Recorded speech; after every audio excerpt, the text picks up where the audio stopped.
Sir नमस्कार। सत साहिब। क्या नाम है सर आपका? ईश्वर दास। कहाँ के रहने वाले हैं? शिवानी मंडी से। सर संत रामपाल जी महाराज जी की शरण में कैसे आए?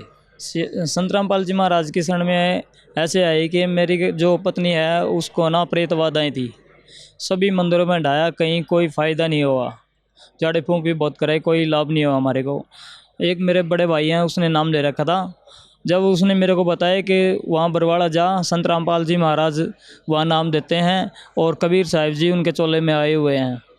जब वहाँ जाएगा ना तो तुम्हारा वहीं पे फ़ायदा हुआ, वहीं पे तुम्हारी ओपरी पराई जो है ये सब कट जाएंगी। मैं वहाँ आया तभी मेरे को ये लाभ हुआ। एक तो कि हमारी जो घरवाली है उसको ओपरी पराई का ये फ़ायदा है कि वो जड़ मूड़ से कट गई। वो अभी वो बिल्कुल ठीक है? एकदम बिल्कुल ठीक है। हमारे घर में कोई कांस क्लेश कोई वो नहीं है, ना प्रेत बाधाएँ का कोई वो नहीं है।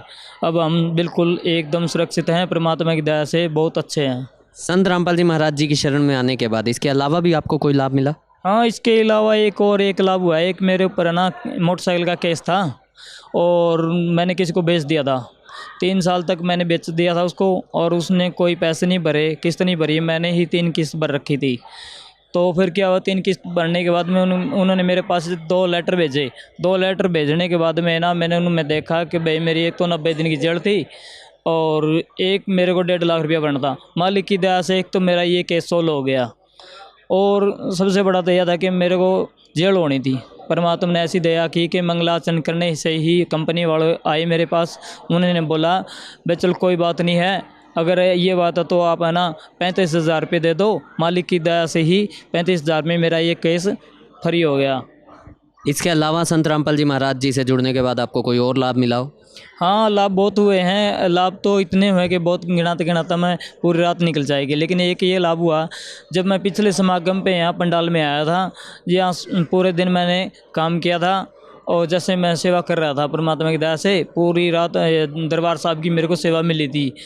और अंदर माइयों वाला जो दरबार साहब बना के मैं 2 बजे जब भी यहाँ आया, आने के बाद में मैं भंडारा करके सो गया। सोने के बाद में ना मेरे को काल भगवान यहाँ से उठा ले गए थे।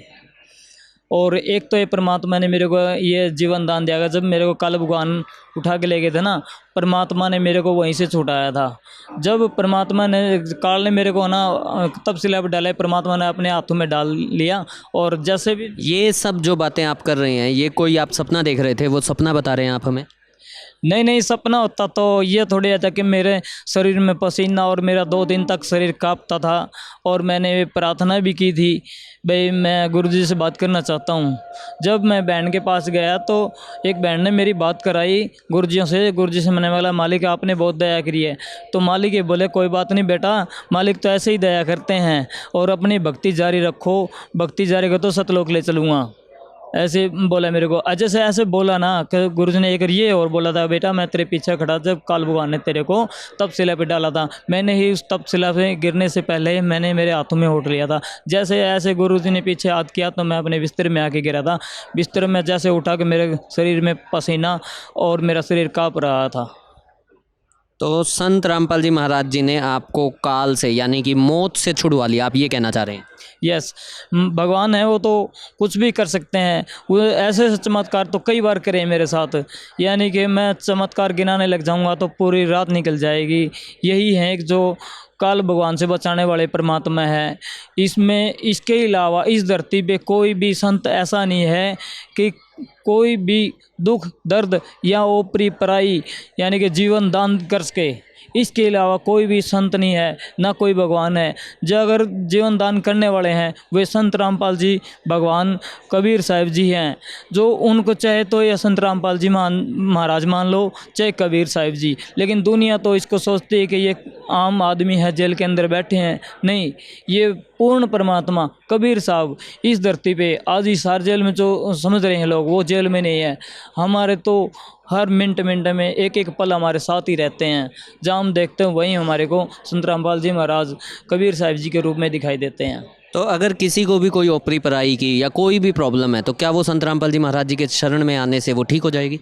बिल्कुल, जैसे हम हुए ठीक, हमारे जैसे कि मेरे दादाजी थे और मेरी दादी जी थी, वो बोलते थे ये तो नहीं, ये तो बिल्कुल वो हो गए इनको कभी भी लाभ नहीं होगा, इन्हें पितरों को पूछते नहीं हैं ये, तो वहाँ चले गए तो वह क्या लाभ होगा।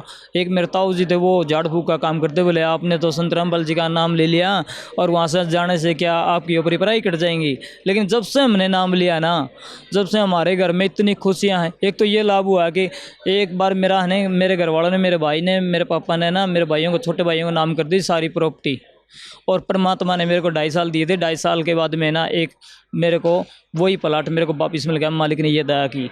जब ऐसे ऐसे चमत्कार कर सकते हैं तो क्यों नहीं ये लोगों की। और जैसे और छोटे भाई, मेरे बड़े भाई हैं, जो दादाजी हैं, ताऊ जी हैं, समाज वाले हैं, जब ये क्यों नहीं मानते कि संत रामपाल जी महाराज ऊपरी पराई क्यों नहीं काटेंगे। काटेंगे, बिल्कुल 100% काटेंगे। एक बार आकर तो देखें, ये ना सोचें कि भाई वो जेल में हैं, वो पूर्ण परमात्मा कबीर साहिब जी हैं। ये मत सोचे कि भाई संत रामपाल जी महाराज हैं, वो कबीर साहिब जी हैं। एक बार उसकी शरण में आकर देखें, ऊपरी पराई तो क्या, कैंसर जैसी बीमारियां भी कटती हैं। कोई संदेश आप अपने जगत के भाई बहनों को देना चाहते हैं? मैं तो क्या संदेश दे सकता हूँ, संदेश तो परमात्मा देते हैं, लेकिन मैं तो एक ही संदेश देना चाहता हूँ कि भाई साधना चैनल पे, पट्टी पे परमात्मा संत रामपाल जी महाराज के नंबर चलते हैं आश्रम के।